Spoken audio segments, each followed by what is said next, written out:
بسم اللہ الرحمن الرحیم۔ خود اپنی لگائی آتش میں نمرود کا لشکر جلتا ہے۔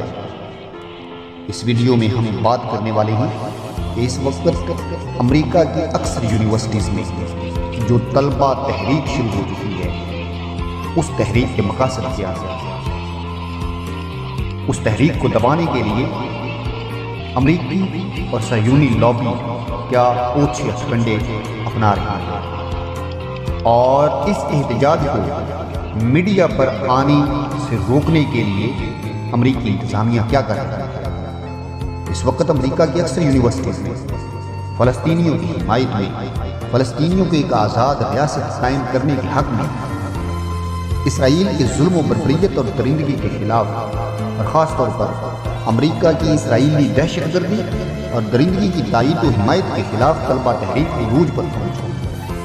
طلبہ کی اس شدید احتجاج میں ایک طرف امریکہ کی پرو اسرائیل پالیسی کو بے نقاب کر دیا ہے، تو دوسری طرف دنیا بھر کے ان مسلمان ممالک کے منہ پر بھی تمانچہ مارا ہے جو ابھی تک امریکہ اور اسرائیل کے ساتھ یارانے کی وجہ سے امریکہ اور اسرائیل کی مشترکہ دہشت گردی کے خلاف ایک بھی لفظ منہ سے نکالنے کی ہمت نہیں کر پا رہے، بلکہ ان اسلامی ممالک میں اگر کوئی مسلمان اسرائیل کے خلاف بات کرتا ہے تو یہ نام نہاد مسلم حکمران الٹا اسی کو ظلم و ستم کا نشانہ بناتا ہے۔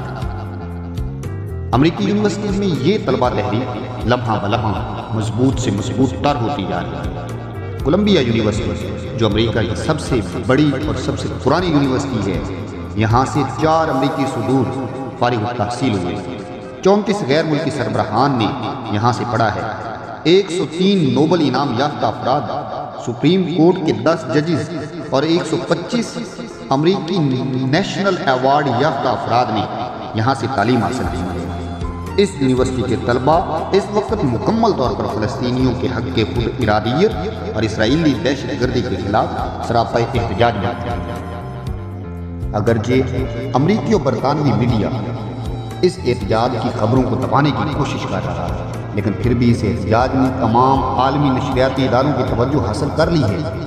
امریکی انتظامیہ جو ہمیشہ اسرائیل کی رکھیل رہی ہے، اسرائیل ہمیشہ امریکی حکمرانوں کو اپنے مقاصد کے لیے استعمال کرتا ہے۔ یوں لگتا ہے کہ امریکی حکمران اسرائیل کے غلام ہیں۔ یہی امریکی انتظامیہ طاقت کے زور پر اس موجودہ طلبہ کی تحریک کو، ان کے احتجاج کو ختم کرنے پر تل گئی ہے۔ روزانہ طلبہ گرفتار ہو رہی ہیں، ان پر کیمیکلز کا سپرے کیا جا رہا ہے، مرچوں کا سپرے کیا جا رہا ہے، ان پر تشدد کیا جا رہا ہے، لیکن طلبہ کا یہ احتجاج رکنے کا نام نہیں لے رہا۔ یہ شدید سے شدید تر ہوتا جا رہا ہے۔ اب تک 10 یونیورسٹیز کے وائس چانسلرز کو اس احتجاج کو نہ روک سکنے کی وجہ سے امریکی انتظامیہ نے جبراً مستعفی کر دیا ہے، اور تو اور ان یونیورسٹیز میں زیر تعلیم یہودی اور عیسائی طلبہ بھی فلسطین کے حق میں نعرے لگا رہے ہیں۔ ان یونیورسٹی کے طلبہ نے احتجاج کا ایک انوکھا طریقہ اختیار کر دیا، انہوں نے کیمپوں میں رہنا شروع کر دیا ہے۔ وہ یونیورسٹیز کے کیمپسز میں خیموں کے شہر بسا رہے ہیں۔ ان خیموں پر فلسطین کا پرچم، احتجاج کرنے والوں کے چہروں پر فلسطینی رومال اور ان کی زبانوں پر free free Palestine, free free Palestine کے نعرے ہوتے ہیں۔ ہزاروں طلبہ اپنے گھروں کو چھوڑ کر ان خیموں میں دن رات رہتے ہیں۔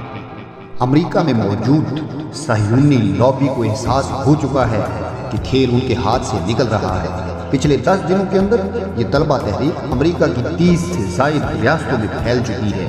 اٹلی، فرانس، برطانیہ اور یورپ کے تمام وہ طلبہ جو امریکہ کی ان یونیورسٹیز میں زیر تعلیم ہیں، وہ بھی اس احتجاج کا حصہ بن چکے ہیں، جس سے ظاہر ہوتا ہے کہ یہ طلبہ اپنے ممالک کی پرو اسرائیل پالیسی سے نفرت کرتے ہیں۔ احتجاج کا یہ طریقہ اب امریکہ سے نکل کر آسٹریلیا بھی پہنچ چکا ہے۔ آسٹریلیا کی university of Queensland, Sydney university اور یونیورسٹی آف میلبرن میں بھی خیمہ بستیاں بس چکی ہیں۔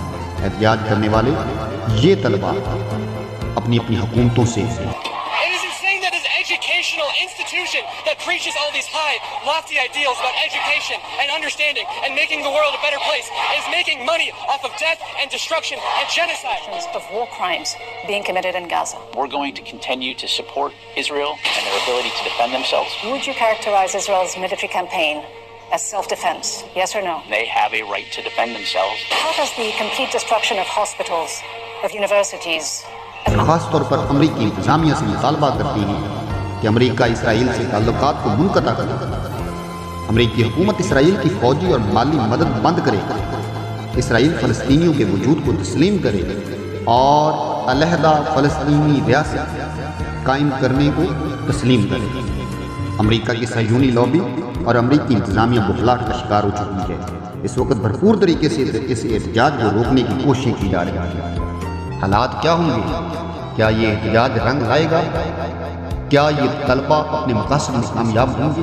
مستقبل جو بھی ہو، لیکن یہ بات واضح ہو چکی ہے کہ اس وقت اسرائیل دنیا بھر میں اپنی حمایت کھو چکا ہے.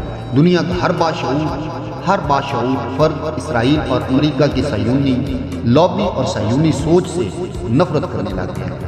BBC, CNN, Indian express, Times, Al Jazeera جیسے بڑے بڑے چینلز پر اب اسرائیلی دہشت گردی کے خلاف کھل کر بات ہو رہی ہے. یہ تمام چینلز طلبہ کے اس احتجاج پر بھی تبصرہ کر رہے ہیں. ایسے حالات میں اسلامی دنیا کو جرأت و بہادری کا مظاہرہ کرنے کی ضرورت ہے. اسلامی حکمرانوں کو بزدلی اور بے غیرتی کے خول سے نکل کر فلسطینیوں کے ساتھ کھڑا ہونے کی ضرورت ہے. اگر مسلمان حکمران امریکی و اسرائیلی غلامی ترک کرتے ہیں تو یہ بہت اچھی بات ہے اور یہ وقت کی ضرورت بھی ہے. اگر وہ امریکی و اسرائیلی غلامی ترک نہیں کرتے تو مسلمانوں کو چاہیے کہ وہ شدید احتجاج کریں. اسلامی دنیا کی یونیورسٹیز کے طلبہ و طالبات اس احتجاج کا حصہ بنیں. اس وقت بہت سے مسلمانوں کے ذہنوں میں، ان کی زبانوں پر یہ سوال ہے کہ ان حالات میں ہم کیا کر سکتے ہیں. تو میرے بھائیوں، میرے دوستوں، قیامت کے دن اللہ اور اس کے رسول کے سامنے شرمندگی سے بچنے کے لیے کم از کم ہم یہ تو کر سکتے ہیں کہ امریکی اور اسرائیلی مصنوعات کا بائیکاٹ کریں. اس وقت ہر مسلمان پر فرض ہے کہ وہ اسرائیلی مصنوعات کا بائیکاٹ کرے. انشاءاللہ فلسطینیوں کا خون رائگاں نہیں جائے گا. انشاءاللہ فلسطین آزاد ہوگا. قبلہ اول مسلمانوں کا قبلہ اول آزاد ہوگا اور فلسطین ایک آزاد ریاست کے طور پر ابھرے گا انشاءاللہ.